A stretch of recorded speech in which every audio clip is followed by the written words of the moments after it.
in a bowl I have 3 egg yolks and then I'm going to whisk it just for a few seconds. और फिर egg yolks को whisk करने के बाद हम डालेंगे caster sugar. You can also use powdered sugar here and then few drops of vanilla. If you have pure vanilla extract then it's more better. And then again I'm going to whisk it to make sure that the sugar and the vanilla essence are combined. And there goes the second thickening agent, that is corn flour. So egg yolk और cornstarch से हमारी जो pastry cream है वो अच्छे से nice and thick बनेगी. और फिर इसे अच्छे से विस्क करेंगे. Make sure there are no lumps of the cornstarch. And then after whisking for around 2 to 3 minutes you can see a pale egg yolk mixture. और फिर एक दूसरे पैन में हम गरम करेंगे हमारा दूध. यहाँ पर मैं फुल फैट मिल्क यूज़ कर रही हूँ. और फिर इसे हमें बॉईल करना है. और फिर ऐसे छोटे छोटे पोर्शंस में हमें दूध डालना है हमारे एग योक मिक्सचर में. अब दूध गर्म है इसलिए हम इसे कंटिन्यूसली विस्क करेंगे ताकि जो हमारा एग योक का मिक्सचर है वो कुक ना हो. और ऑलमोस्ट 3/4 ऑफ द मिल्क डालने के बाद यहाँ पर हमने टेम्परेचर को सेम कर लिया है. और फिर इसे पोर करेंगे हमारे पैन में. Never add your egg yolk mixture directly into the milk otherwise it will curdle. सो इसलिए हम ये स्टेप करते हैं. और फिर इसे हीट करेंगे on low to medium flame और इसे कंटिन्यूसली विस्क करना है क्योंकि ये धीरे धीरे थिक होने लगेगा. And if you don't whisk it continuously then there might be lumps. आप देख सकते हैं ये कितना थिक हो गया है, जस्ट लाइक अ कस्टर्ड.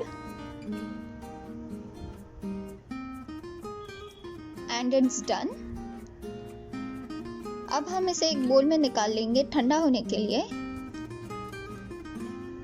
अब ये बेसिक पेस्ट्री क्रीम रेडी हो गई है. आप इससे डायरेक्टली इक्लेयर्स में पाइप कर सकते हैं, लेकिन I like the hazelnut flavour, so today we are going to make the hazelnut pastry cream which is the hazelnut muesli.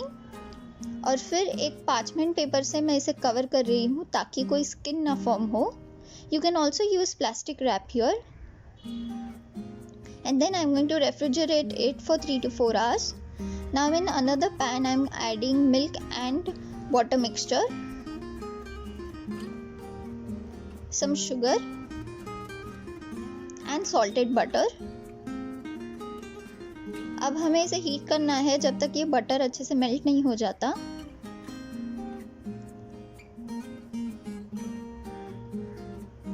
Just a few drops of vanilla and then when it's all melted अब हम डालेंगे मैदा.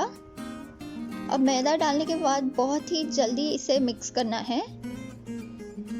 We have to cook the dough for around 1 to 2 minutes. Make sure there are no particles of the dry flour. सब अच्छे से combine होना चाहिए. Now you can see a smooth dough has been formed. और फिर इस dough को एक बोल में निकाल लेंगे. मैंने इसे 2 से 3 मिनट के लिए ठंडा होने रख दिया था ताकि जो भी स्टीम है वो निकल जाए. And then we will crack 1 egg and add it in the शू डो.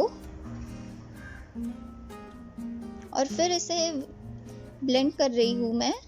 आप एक नॉर्मल वुडन स्पून से भी मिक्स कर सकते हैं बट ब्लेंडर इज़ ईजियर. अब मुझे डिज़ायर्ड कंसिस्टेंसी नहीं मिली है क्योंकि जो मैंने अंडा यूज़ किया था वो बहुत ही छोटा था. So make sure you use a medium egg. So that's why I am just adding a few tablespoon of beaten egg just to adjust the consistency.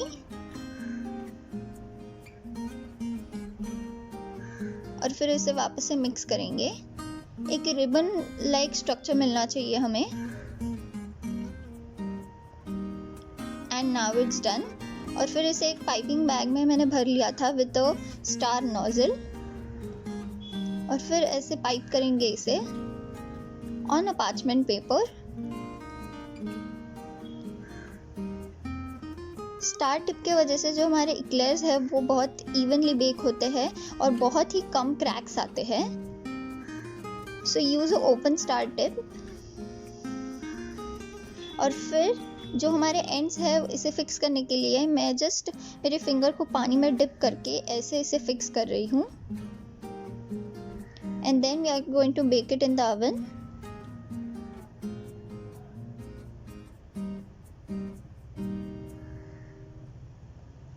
और फिर बेक होने के बाद ये बहुत ही light and golden brown in colour होंगे।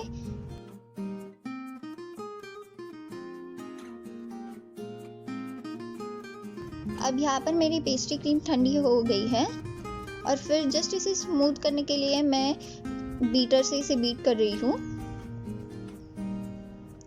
And then I am going to add my hazelnut praline paste. अगर आपको इसकी रेसिपी चाहिए then do let me know in the comment section below. और फिर इसे अच्छे से मिक्स करेंगे और फिर धीरे धीरे यहाँ पर मैं डाल रही हूँ सॉल्टेड सॉफ्टन बटर। ये रूम टेम्परेचर बटर है और ऐसे धीरे धीरे छोटे छोटे पोर्शंस में हमें बटर मिक्स करना है।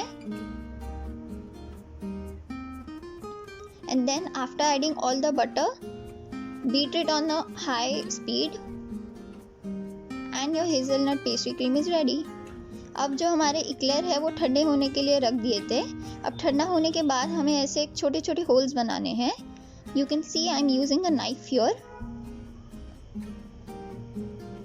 और फिर मैंने जो हमारी पेस्ट्री क्रीम है उसे पाइपिंग बैग में भर दिया था with a very small nozzle.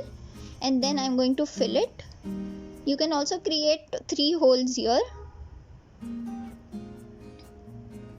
और जब पेस्ट्री क्रीम बाहर आने लगती है तब आपको पता चल जाएगा कि you have filled enough pastry cream in your eclair. यहाँ पर मेरे पास है चॉकलेट गनाश और फिर इक्लेयर को मैं ऐसे डिप कर रही हूँ और जो भी एक्सेस है इसे थोड़ा शेक करके ऐसे निकाल लेंगे। You can find the recipe of the chocolate ganache on my YouTube channel. And then I am just decorating it with some fondant flower and your chocolate eclairs are ready.